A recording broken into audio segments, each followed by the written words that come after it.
আমি গৈ আছোঁ গুৱাহাটী। এয়া আমি শৰাইঘাটৰ দলংখন পালোঁ।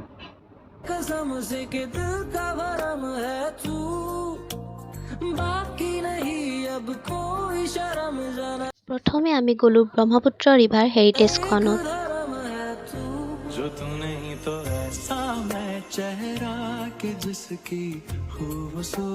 ইমানেই ধুনীয়া পৰিৱেশ, আহি বহুত ভাল লাগিল। আমি ফটো ভিডিঅ' কৰিলোঁ। जो तू नहीं तो ऐसा मैं चेहरा के जिसकी खूबसूरती मांद पड़ी हो ऐसा मैं दरिया जो बहना তাৰে পৰা আহি আমি ফেঞ্চি বজাৰত গ'লোঁ। অলপ বজাৰ কৰিলোঁ। পিছত আমি ঘৰলৈ উভতিলোঁ।